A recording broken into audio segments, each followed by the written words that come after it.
Well, tell us about the concept. How exactly does it work? Basically, we intercept food that's going to waste. So if it's surplus, accidental damage, or if it's expired, and then we make our own judgment on whether we think it's fit for human consumption. And people can get access to it. They can get access to meals, or they can come here and get food, and they can pay whatever they want, and they can literally pay with money, time, or skills.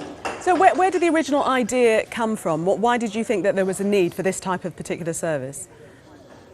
Well, I've been a chef around the world, and I was a head chef in Australia around 2013, and I had to go work on farms in order to extend my visa. And when I worked on the farms, I then realised that there was a lot of production waste, and then I came back to the UK and I'd seen that there was a lot of industry waste, and I decided that I was going to, it's a basic human right to have access to food, so I decided that I was going to allow people to have their basic human rights and give everybody access to this food. And this food otherwise would end up presumably in landfill. It would just be thrown away, wouldn't it? Yeah, we're quite specific in terms of our concept. We don't take donations of food, we intercept food that's destined for waste. And we've done around 1,000 tonnes in 2016 of food that would have gone to landfill. And instead we've managed to direct it into bellies and not bins. And you said some of the food, it would have passed its expiry date. Is it therefore safe to eat? Because some people might be concerned if it's past its expiry date, then it shouldn't be sold and it shouldn't be consumed. Well, there's different types of expiration dates, and we feel that the food industry is manipulating a lot of those expiration dates. The use-by date specifically is there for safety reasons on the food, whereas best before days are there to do with the quality. And people shouldn't be thrown away because a food has gone past its best before. They should be more concerned with food that's gone past its use-by date.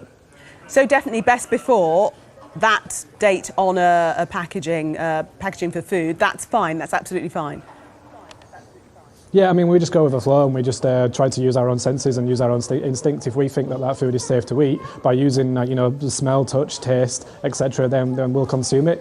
So far, we've fed nearly 500,000 people around the world with this food that supposedly isn't fit for human consumption. And to this day, nobody's ever been sick from the food that we've fed them. We're in 7 different countries and have around 126 cafes worldwide. So we know that we can handle this food safely. We tend to just ignore expiration dates, to be honest with you, and we tend to go with our senses. And a lot of the general public are now coming to us and saying that they're also doing the same thing now because they believe that some of them are just completely redundant. See, I'd wish you'd speak to my children, because I'm always saying that if it doesn't smell as if it's gone off and it looks fine, and you give it a little taste, then it's absolutely fine. But they won't have it. They won't eat anything after those days. Just tell them. Just say to them, if it's growing legs and walking off your plate, then don't eat it. Other than that, maybe you're fine. Eat it. but how does your sort of business model work? Because people pay what they think that the goods are worth, don't they? How does that work? That's right. Well, we believe in human beings, that they tend to want to give. I think right now, especially in this country, there's a lot of things being taken away from people, and we decided to put our faith back in humankind. You can pay with money, time, skills. You can walk out the door and not pay anything if you can't or you don't want to. So we give it back up to the choice back up to the consumer. And at the end of the day, this is just a storage unit, and the general public come here at their own risk. They take food at their own risk, and they can give anything back in return. And if they wish to support us financially, they can do. If they want to give us their time, they can do. Otherwise, we just leave it up to them to decide whatever they feel that the food is valued at in return.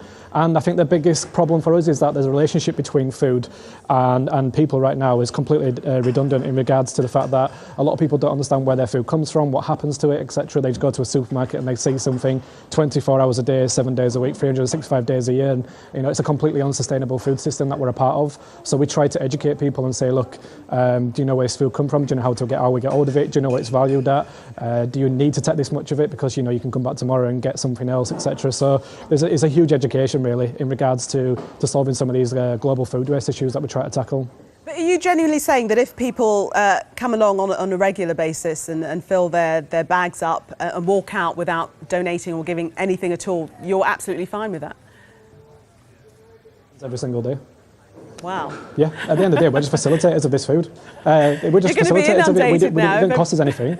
If they're all watching this Well, the now. thing is, no, but you say this, but this is what people said to me, like people just, take advantage of us because they'll just come take all the food and not give anything. People don't do that. People tend to want to give back in return. People feel bad for taking.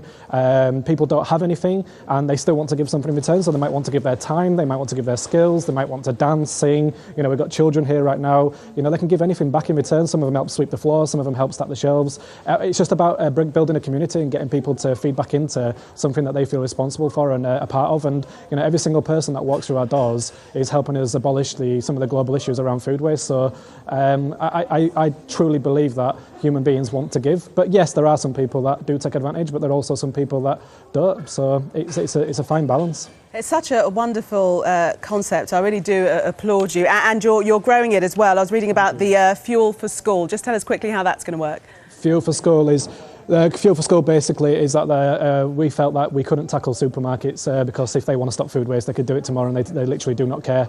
And so we decided that we would just educate the next generation completely. So about a year ago, we set up Fuel for School. We divert food into schools and deliver an education package across Leeds. We're about to launch in Bradford at the end of this month, and we feed at the moment around 12,000 children. Roughly around 4 tonnes of food a week that would have gone to landfill, and that includes fruit and vegetables, etc. And the schools get to have a market stall, and the parents, teachers and children get to come together, and we educate them, and they get to have Pagefield donations, which the school keeps, and that's growing exponentially now. We've now got it in Sheffield, and we're now about to launch it hopefully this year in America and across Europe hopefully. So Jamie Oliver said that every single school should have Fuel for School in it, so if he says it, then he's obviously right, isn't he? Adam, thank you